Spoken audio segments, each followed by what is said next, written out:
That's why I say it's an unusual style, and it came about, which will take much too long to explain, it came about through a period of 25 years. Hollywood has always been a place where love stories burn bright and collapse even faster. But few flames ever roared as destructively as the one between Ava Gardner and Frank Sinatra. Their names alone conjure images of glamour, jazz clubs, flashing cameras, and tabloid headlines. She was the sultry screen goddess who defined raw sensuality on the silver screen. He was the velvet-voiced crooner who could make a room swoon with a single note. Together, they looked like destiny incarnate. But behind the glossy magazine covers and studio publicity stills, their relationship was a volatile cocktail of passion, jealousy, betrayal, and scandal, one that nearly destroyed them both. By the time Sinatra and Gardner collided, each carried enough baggage to sink a career. Frank was still one of the most famous singers in America, but his career had hit a sharp decline. His boyish crooner appeal was waning, his records weren't selling as they once had, and MGM no longer saw him as the box office draw he had been in the 1940s. He was also trapped in a crumbling marriage with Nancy Barbato, his high school sweetheart, whose patience with Frank's endless infidelities had finally run thin. Ava Gardner, meanwhile, was the ultimate femme fatale of the post-war era. With her striking green eyes, husky voice, and magnetic screen presence, she was the kind of woman who could silence a room simply by walking into it. But behind the studio's carefully crafted image, Ava was a restless spirit. She had already left 2 marriages behind, first to Mickey Rooney, whose boyish antics clashed with her rising stardom, and then to bandleader Artie Shaw, whose intellectual superiority left her feeling humiliated and small. Ava was no stranger to men's egos, and she was no stranger to heartbreak. When Frank and Ava met in the late 1940s, sparks flew instantly. But they were not sparks of soft romance. They were incendiary. He was possessive, insecure, and quick-tempered. She was fiercely independent, fiery, and unwilling to bend to anyone's control. Their love was the kind that could light up the night and burn down the house by morning. Hollywood's gossip columns feasted on every detail. Sinatra was still married when he began openly pursuing Gardner, and the whispers of adultery were everywhere. Paparazzi followed them relentlessly, catching stolen kisses and late-night escapades. The Catholic Church condemned Frank for pursuing divorce. MGM worried about Ava's image, fearing she'd be branded as a homewrecker. Meanwhile, Nancy Sinatra refused to go quietly, torn between public humiliation and her loyalty to the father of her children. But scandal, it seemed, only fueled their obsession. Frank and Ava's affair grew hotter, louder, and more destructive by the day. Their arguments were legendary screaming matches that could be heard through hotel walls, sometimes ending in violence, sometimes ending in passionate reconciliations that left them clinging to each other as if nothing else in the world mattered. They were toxic, magnetic, inseparable, and doomed. This was not just a Hollywood romance. It was a public spectacle, a scandal that captivated America. Every twist in their love story became front-page news. Frank's tearful divorce, Ava's brazen independence, the career nosedives, the late-night brawls, the reconciliations, the betrayals. For a time, the scandal even threatened to destroy Sinatra's career entirely until, ironically, it helped resurrect it. Theirs was not a love story with a happy ending. It was a cautionary tale of passion unchecked, of fame colliding with fragile hearts, of 2 people who loved each other far too much and far too badly. And yet, decades later, the legend of Ava Gardner and Frank Sinatra remains one of Hollywood's most unforgettable scandals, a story of lust, loyalty, heartbreak, and survival in the brutal glare of the spotlight. Before the tabloids labeled them as Hollywood's most combustible couple, Frank Sinatra and Ava Gardner were simply 2 ambitious dreamers, born worlds apart, yet both shaped by struggles that would later bleed into their turbulent love story. To understand the scandal that would engulf them, one must first look back to the origins of these 2 icons, how poverty, insecurity, and an insatiable hunger for more forged the personalities that collided so spectacularly in the spotlight. Frank Sinatra, the boy from Hoboken. Francis Albert Sinatra was born in 1915 Hoboken, New Jersey, the only child of Italian immigrants.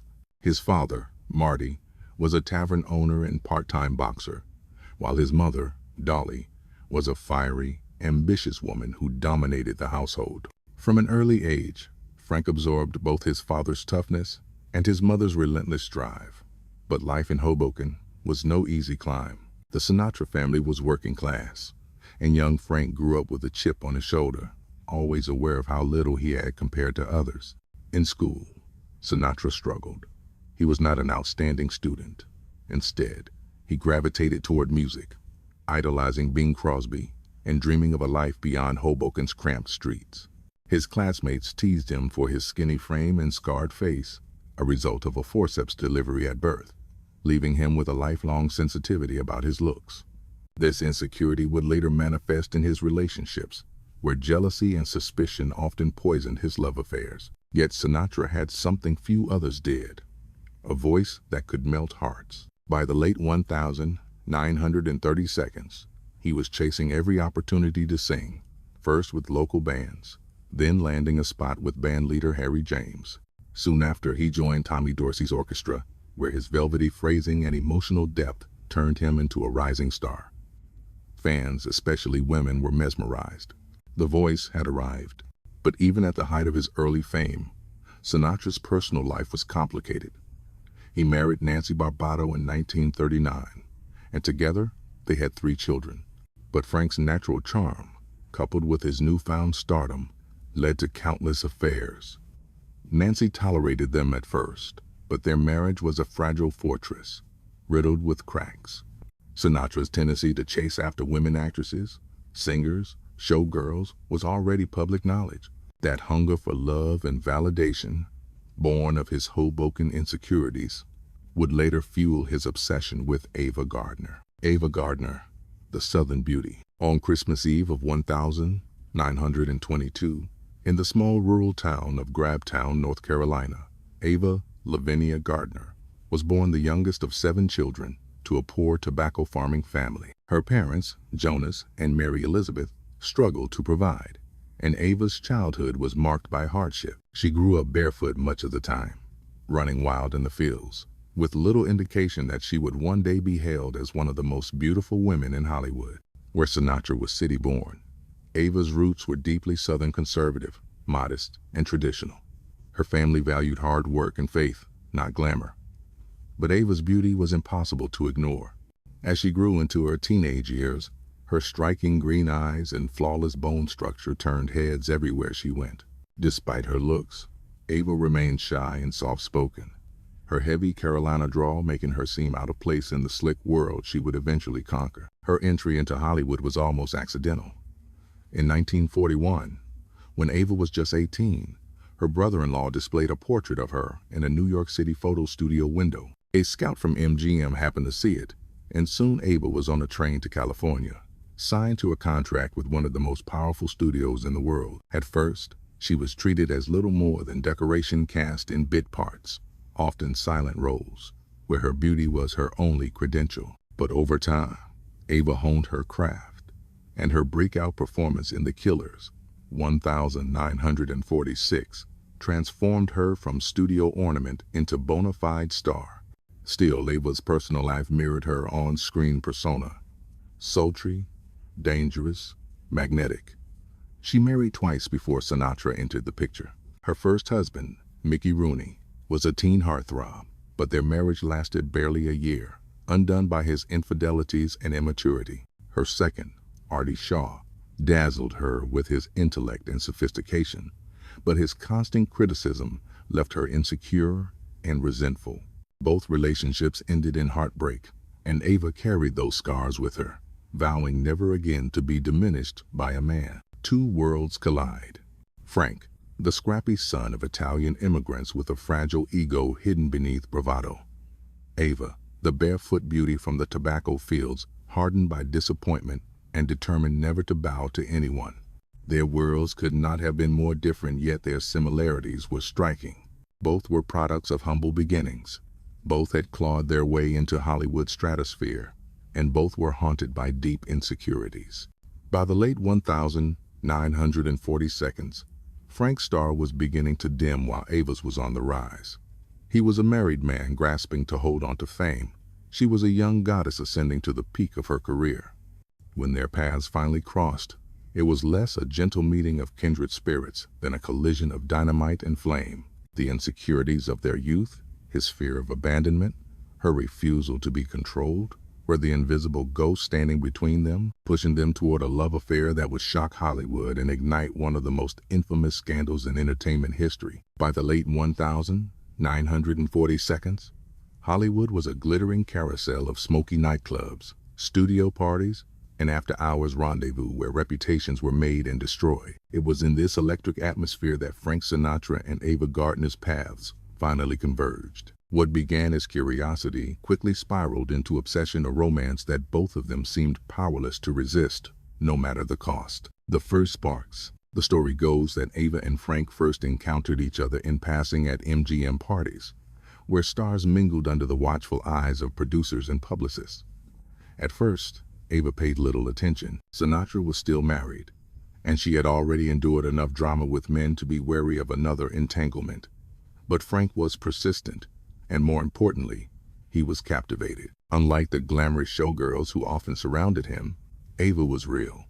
She spoke with a southern frankness that cut through the Hollywood pretenses, and she didn't fawn over him like the others. Her independence both challenged and intrigued him. He, in turn, offered her something she hadn't truly felt before: devotion mixed with vulnerability. Beneath his swagger, Sinatra was a man desperate for love and validation, and he directed that need toward her with laser focus. Their first true spark reportedly happened one night after a studio gathering. Sinatra, restless and unhappy in his marriage, found himself drawn to Ava like a moth to flame. She was magnetic, sitting with a cocktail in hand, eyes flashing, her laughter commanding the room. By the time the night ended, Sinatra was no longer just curious. He was consumed. Secret meetings. Their courtship began in whispers.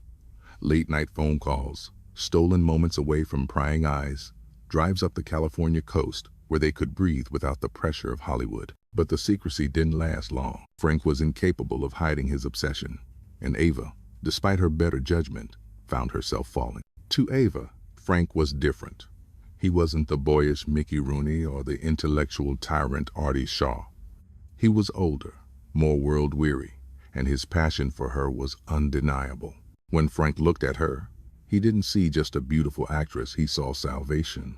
For a woman who had often felt diminished by men, that kind of attention was intoxicating.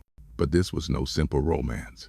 Frank was still married to Nancy Sinatra, the mother of his 3 children. Hollywood gossip columnists had long whispered about his affairs, but Ava was different. She wasn't some fleeting fling. She was a star in her own right, one of MGM's brightest jewels.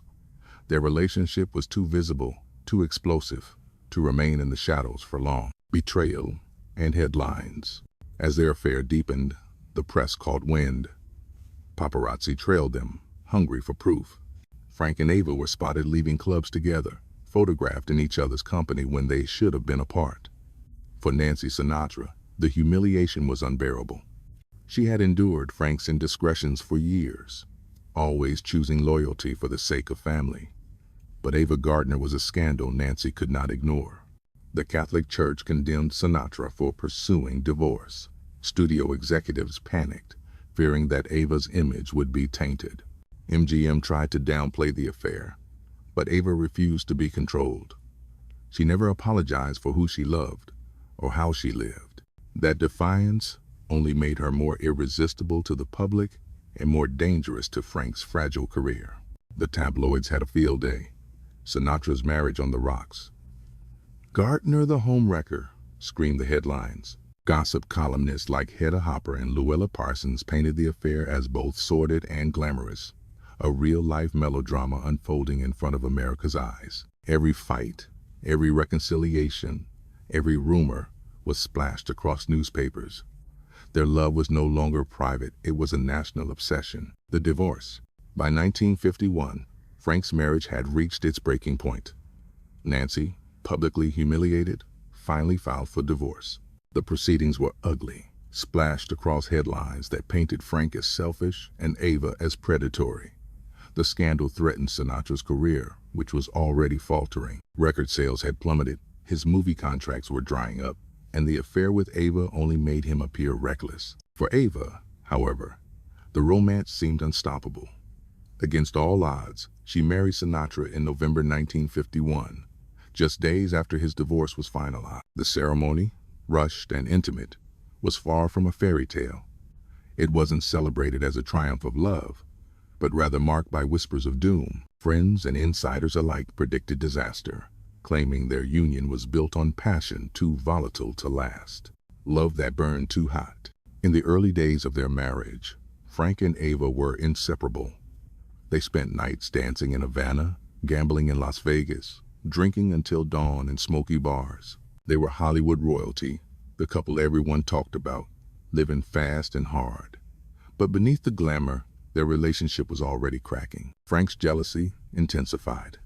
Ava, fiercely independent, refused to be controlled. He demanded loyalty, yet his own insecurities drove him to lash out. Their arguments became legendary violent shouting matches that often ended with broken glass or a slammed door. And yet, they always came back together, drawn by the same fiery passion that destroyed their peace. To outsiders, they looked like the perfect storm, two dazzling stars locked in a love that was as thrilling as it was doomed. For Frank and Ava, it was both ecstasy and agony, a whirlwind romance that neither of them could tame. It was the beginning of love, but also the beginning of their downfall. When Frank Sinatra and Ava Gardner tied the knot in November 1951, it was less a moment of harmony than the opening act of a long, turbulent opera. The press celebrated their union with breathless coverage, but insiders whispered that this was a marriage doomed from the start. They weren't wrong. What followed was one of the most toxic, combustible relationships Hollywood had ever seen, an endless cycle of passion, betrayal, and destruction that played out on the world stage. Two titans in conflict. From the very beginning, Frank and Ava's marriage was a battlefield. They were both strong-willed, both scarred by past relationships, and both consumed by a passion that could not be contained. Frank, struggling with the decline of his career, clung to Ava with desperate intensity. He demanded loyalty, constant affirmation, and control. Ava, on the other hand, valued her independence above all else. She had endured humiliation with Mickey Rooney and belittlement with Artie Shaw. She would not let Frank dominate her. Their personalities clashed violently. What began as fiery passion soon turned to equally fiery conflict. Friends and neighbors recalled nights when the couple's shouting matches could be heard through hotel walls or across manicured Beverly Hills lawns. Glasses were smashed, doors slammed, voices raised until hoarse. And yet, just as suddenly as the storms erupted, they would reconcile, clinging to each other in a haze of tears and kisses, as though nothing else mattered. It was love as warfare, and neither was willing to surrender. Jealousy and insecurity. Sinatra's jealousy was legendary. He adored Ava but could not stand the attention she drew from other men. And with her beauty and rising stardom, Ava was never far from the male gaze. Studio executives, directors, fellow actors, all wanted a piece of her. To Frank, every glance, every rumor, every innocent conversation was a threat. Ava, however, refused to cower. She flirted openly, not out of malice, but out of sheer defiance of control. She had endured too much in her past to let anyone dictate her behavior. If Frank grew suspicious, Ava leaned into it, refusing to reassure him. Their arguments often stemmed from these jealous fits. Frank convinced Ava was unfaithful, Ava furious that she was not trusted. The irony, of course, was that Frank himself was no paragon of fidelity. His affairs continued, fueled by his insecurities and need for validation. Showgirls, starlets, nameless flings, his wanderings were an open secret. For Ava, this hypocrisy was intolerable. She demanded honesty, and Frank gave her excuses. Their marriage became a stage for constant accusation and counter-accusation. The career collapse. While their private battles raged, Sinatra's career was collapsing. By the early 1950 seconds, he was no longer the golden boy of American music. His records weren't selling, his movies flopped, and critics dismissed him as washed up. His connection with Ava, rather than elevating him, seemed to drag him deeper into scandal. The press painted him as reckless, unfaithful, and unstable. Studio doors that had once opened with ease now slammed shut. Financial troubles soon followed.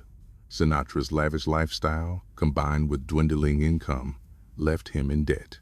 He gambled heavily, drank excessively, and relied on Ava to cover expenses. MGM kept Ava busy with a string of successful films. Showboat, 1951. Mogambo, 1953. And soon she was earning far more than her husband.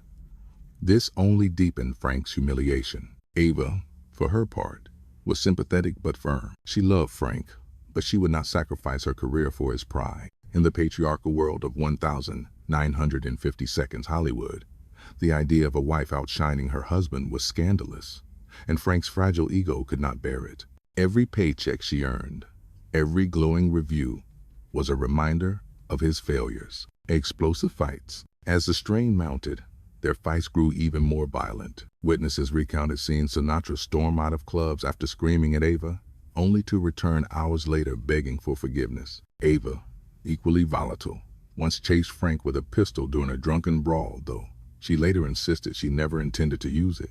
Theirs was a relationship built on extremes, ecstatic highs and devastating lows. Sometimes their fights spilled into the public eye. At Las Vegas casinos, at Hollywood parties, even on film sets. They were notorious for their tempers. Columnists reveled in the drama, reporting every outburst as proof that their marriage was spiraling out of control. To America, Frank and Ava were no longer just stars. They were the protagonists of a never-ending soap opera. Affairs and rumors. Fueling the scandal further were the endless rumors of affairs on both sides. Ava was linked, whether truthfully or not, to matadors in Spain, actors on set, and wealthy admirers across Europe. Frank, meanwhile, never truly abandoned his old habits. His dalliances with chorus girls and fellow entertainers a constant source of friction. One infamous episode occurred while Ava was filming in Africa with Clark Gable for Mogambo. Gossip columns hinted at an affair between the two, though Ava always denied it. Frank, paranoid and insecure, was consumed with jealousy. He flew across continents to confront her, only to be met with Ava's cold fury at his mistrust. The reality was that both Frank and Ava craved freedom even as they demanded loyalty. Their relationship was a paradox. Neither could stand being apart, yet neither could tolerate the other's independence. The cost of toxic love. By the mid-1952s, their marriage was hanging by a thread. The passion that had once bound them now served as the fuel for constant destruction. Friends urged them to separate, warning that they were killing each other slowly. Yet Frank and Ava clung together, convinced that their love was worth the chaos. In private moments, Sinatra was devastated by the possibility of losing Ava. He attempted suicide more than once during their worst fights, most famously slashing his wrists in a fit of despair. Ava, horrified, rushed to his side, patching him up and pulling him back from the brink. But even these near tragedies could not mend the fractures. If anything, they deepened the toxic dependency between them. What made their relationship so enthralling to the public was precisely what made it so destructive in private. It was larger than life, dramatic and dangerous. They were living out the kind of tempestuous romance Hollywood only dared to put on screen. And yet, it was real, too real. By 1954, the tension had reached its peak. Ava, weary of the constant fighting, sought escape abroad. She began spending more time in Spain, drawn to the freedom of the bullfighting world and the anonymity it offered. Frank, meanwhile, teetered on the edge of professional ruin, until fate handed him an unexpected lifeline. By 1953, the marriage of Frank Sinatra and Ava Gardner had reached a point of no return.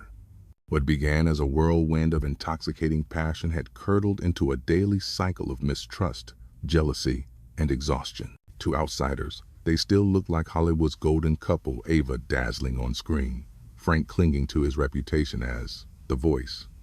But behind closed doors, the relationship had become unbearable. Both knew it, but neither wanted to admit defeat.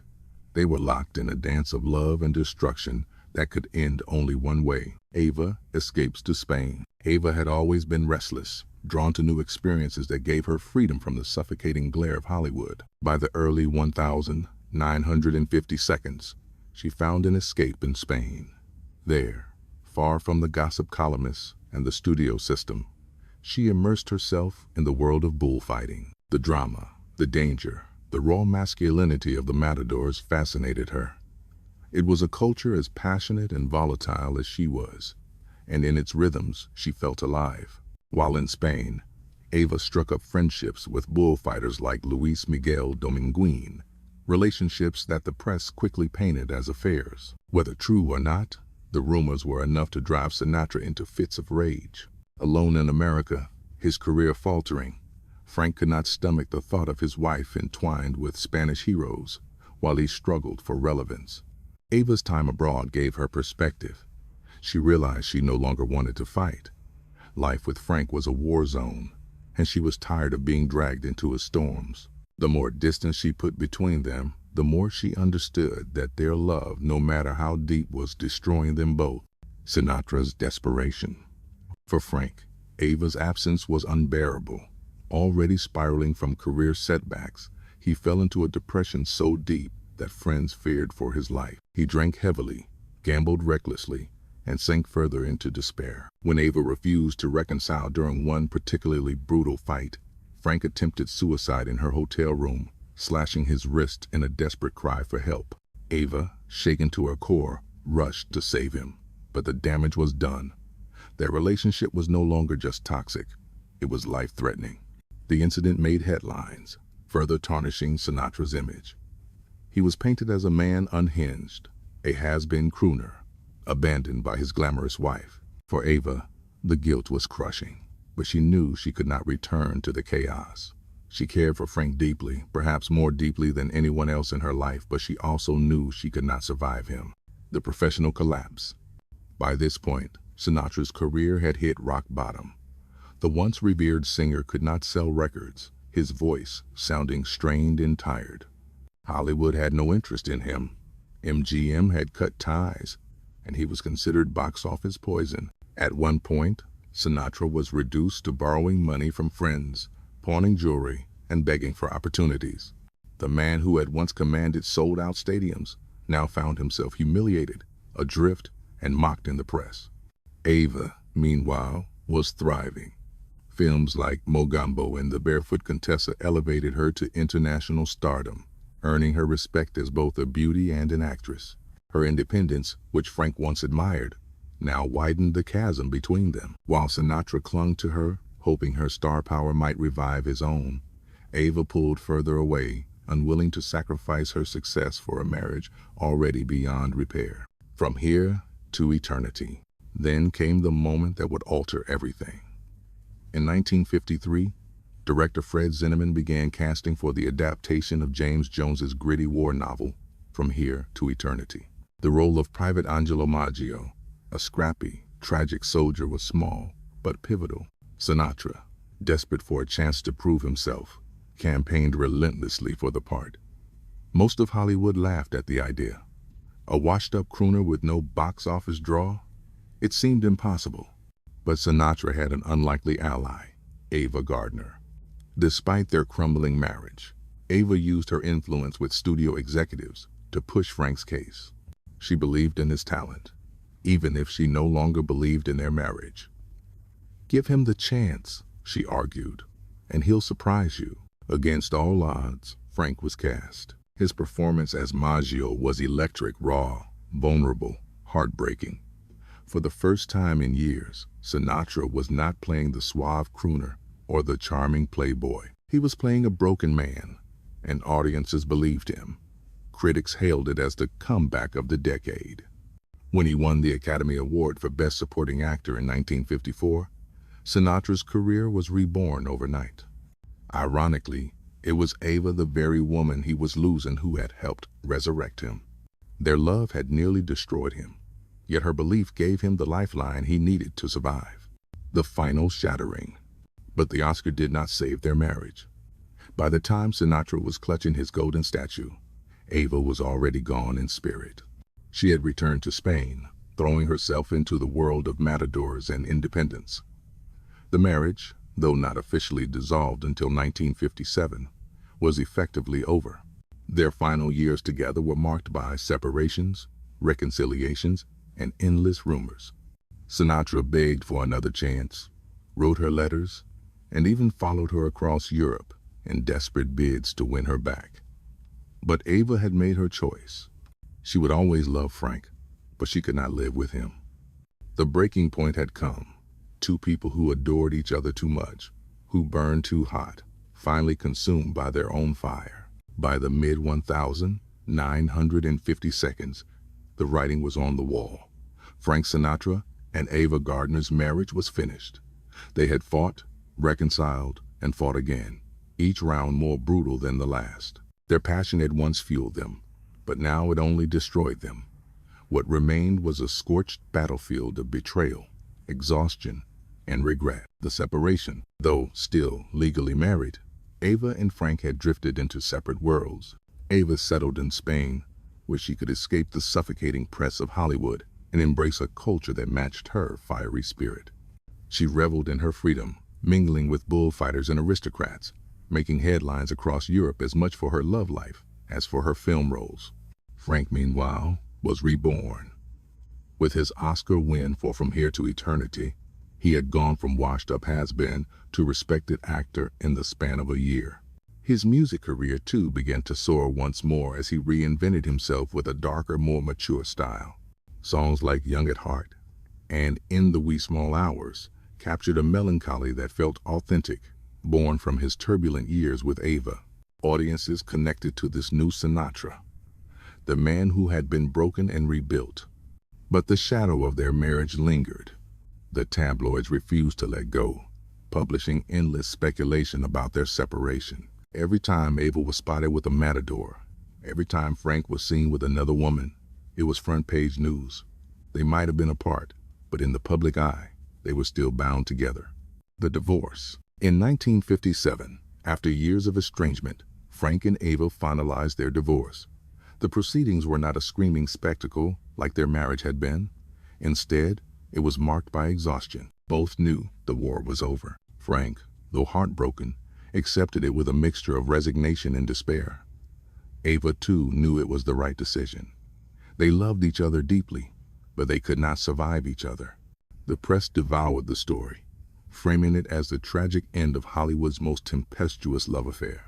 Gossip columnists dissected every detail, painting Ava as the untamable goddess who had broken Sinatra's heart, and Frank as the tragic crooner left in ruins by the woman he could never control.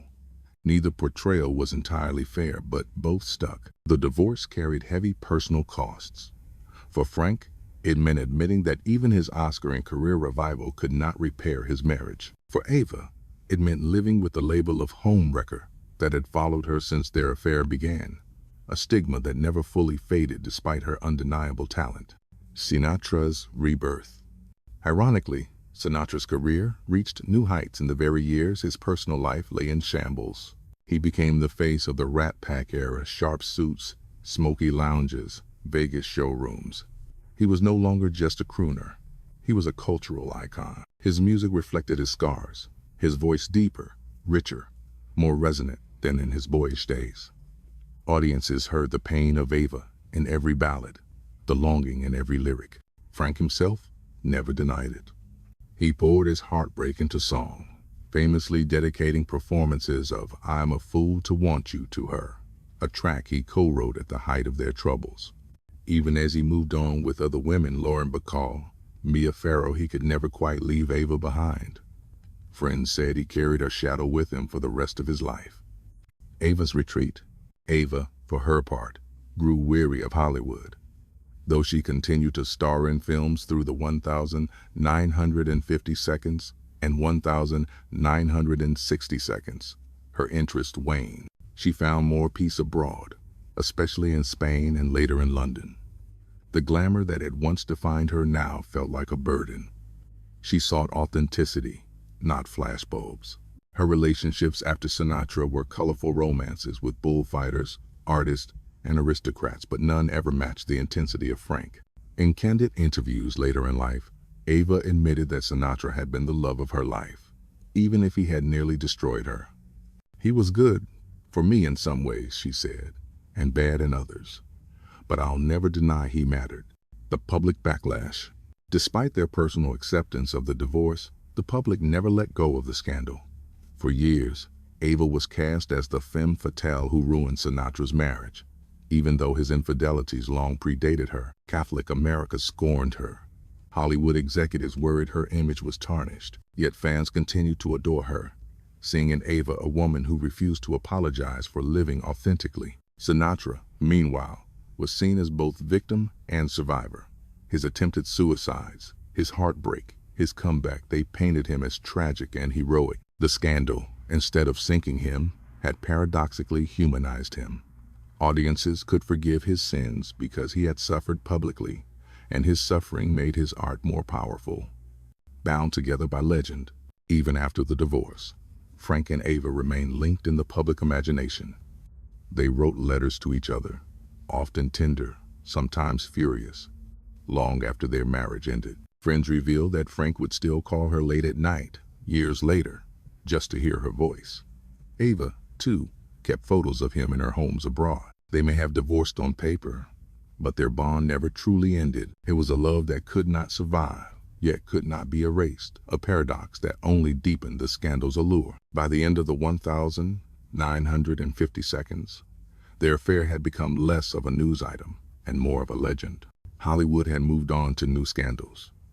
But Frank and Ava's story lingered, etched into popular culture as the ultimate tale of destructive passion. In the end, the love story of Frank Sinatra and Ava Gardner was not about happily ever after. It was about two people who burned so brightly that they consumed each other. Their relationship was never destined for peace. It was destined for legend, and legend it became. For Frank, Ava was the great love he could never hold on to, the woman who haunted his songs and gave his music its aching depth. Though he married again, and though his career soared to heights unimaginable in the years after their divorce, Ava remained the shadow behind every lyric of longing. To the end of his life, Sinatra spoke of her with reverence and regret, admitting that no one had ever matched what he felt for her. For Ava, Frank was both salvation and destruction. He adored her in ways few men ever had, but he also dragged her into chaos. And yet, despite everything, the fights, the jealousy, the heartbreak, she never denied that he was the love of her life.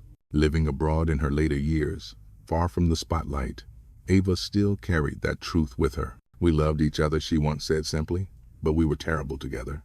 Their scandal reshaped Hollywood's idea of romance. It showed the world that love was not always glamorous, not always perfect. Sometimes it was raw, messy, and painfully human. Sinatra and Gardner were proof that passion alone is not enough to sustain a marriage, that even the most dazzling stars can collapse under the weight of their own fire. And yet, that very imperfection made them unforgettable. Their story was not a fairy tale, but a cautionary epic, two icons colliding in a storm of love and ruin, their flaws exposed for the world to see. Hollywood has had countless affairs, divorces, and scandals since, but few have resonated the way Frank and Ava's did. They embodied the intoxicating danger of desire, the beauty of imperfection, the tragic truth that some loves are too great to last. Today, when we look back at photos of Ava Gardner with her smoldering eyes, or listen to Sinatra's voice cracking on a ballad, it's impossible not to feel the weight of their story. They gave us art born from pain, beauty forged in heartbreak. They were, and remain, symbols of a love so powerful it could never survive, but one that left behind a legacy richer than most marriages ever achieve. The scandal of Frank Sinatra and Ava Gardner was not just tabloid fodder. It was a story about the cost of loving too much, about how two extraordinary lives collided and reshaped each other forever. They did not find peace in each other, but they found meaning, and that meaning still lingers in the songs, the films, and the myths they left behind. In Hollywood, love stories fade as quickly as they appear, but Sinatra and Gardner endured not because they were perfect, but because they were real.